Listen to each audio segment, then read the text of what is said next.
La parole est à Monsieur Bruno Millienne pour le groupe démocrate pour une durée de 15 minutes. Madame la Présidente, Madame la Première ministre, Mesdames et Messieurs les ministres, mes chers collègues, permettez-moi, avant de commencer mon propos, de faire une petite incise.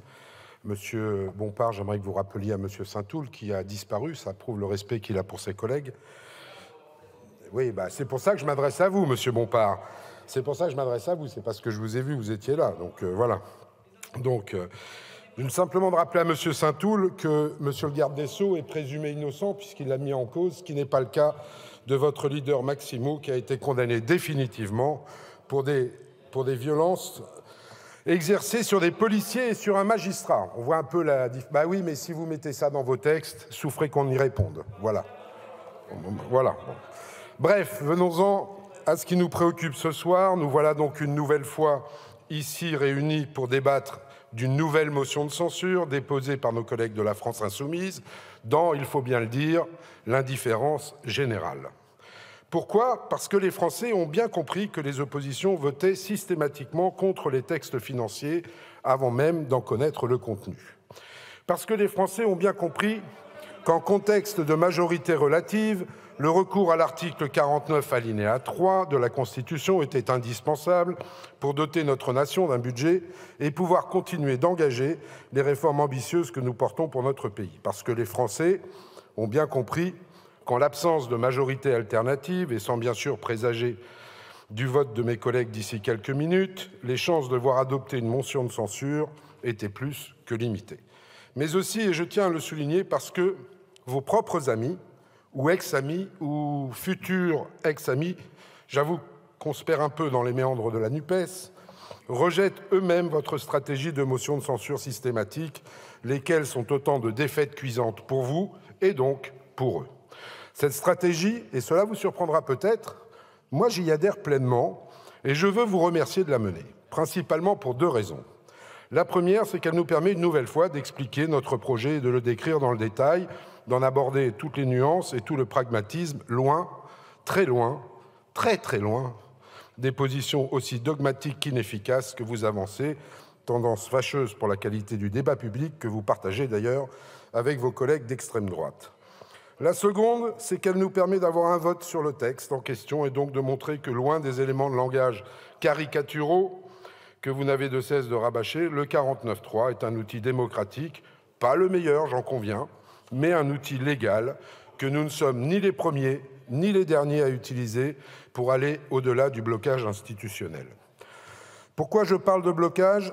Parce que vous et les autres oppositions êtes absolument incapables de proposer un projet alternatif cohérent pour financer notre sécurité sociale. À ça, pour faire des coups et mettre en difficulté la majorité, quel mérite, quand on est en majorité relative d'ailleurs, là, pas de problème. Vous arrivez à vous mettre d'accord, et nous l'avons bien vu en commission en première lecture. On cherche d'ailleurs toujours l'intérêt pour les Français de ces manœuvres, mais peu importe, vous avez vos belles vidéos pour les réseaux sociaux. Au final, cela aboutit à une situation dans laquelle nos collègues de la NUPES arrivent à se réjouir d'avoir rejeté la création d'un service de repérage et d'accompagnement des enfants en situation de handicap. Cela aboutit à une situation où, sous les applaudissements, nos collègues de la droite empêchent les patients gravement malades d'avoir plus facilement accès à des médicaments innovants. Bravo, mes chers collègues, je pense que vous pouvez être fiers de vous. Naïvement peut-être, nous espérions au groupe démocrate pouvoir travailler avec vous en bonne intelligence à la construction d'un compromis acceptable pour tous, mais une nouvelle fois, les conditions que vous fixez, à dessein, rendent impossible cet atterrissage. Nous en prenons acte. Avec regret, les Français eux-mêmes pourront en juger lors des prochaines échéances électorales.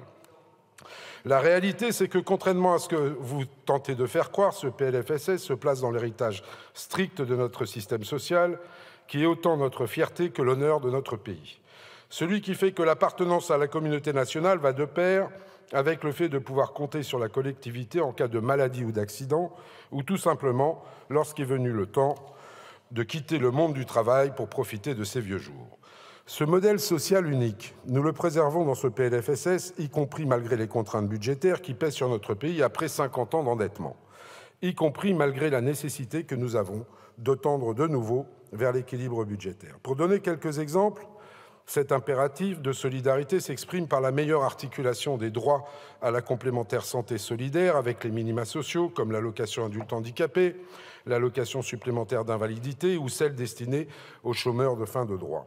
Il s'exprime par la suppression des jours de carence en cas d'arrêt de travail dû à une interruption médicale de grossesse. Il s'exprime par la prise en charge par la collectivité du renouvellement de l'allocation proche aidant pour mieux accompagner ceux qui prennent soin d'un proche malade plusieurs fois au cours de leur vie. Nous avons aussi une obligation de mieux accompagner la santé de nos concitoyens tout au long de leur vie. C'est le sens de la priorité donnée à la prévention dans ce texte, sur la vaccination bien sûr, mais aussi dans l'accès aux soins et la détection plus systématique de certaines maladies. Les députés démocrates, avec Cyril Isaac-Sibille, avaient d'autres propositions sur ce sujet que nous continuerons de porter dans les prochains mois.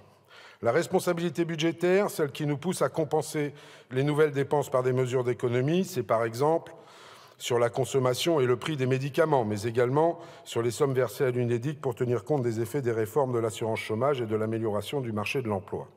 Mais au-delà de ces deux impératifs, ce PLFSS est aussi un texte d'émancipation qui doit permettre à chacun d'être acteur de son destin, notamment face à la dégradation de l'état de santé.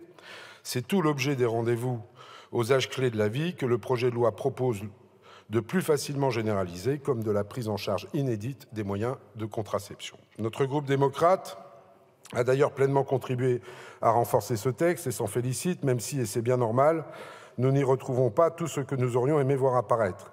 C'est le jeu de la construction du compromis au sein d'une majorité et nous l'acceptons pleinement sans renier nos convictions. Nous continuerons d'essayer de vous convaincre dans les prochaines semaines, dans l'esprit de co-construction qui préside à notre travail commun. Mais vous l'aurez compris, nous ne soutiendrons pas cette motion de censure. Je vous remercie. Merci beaucoup.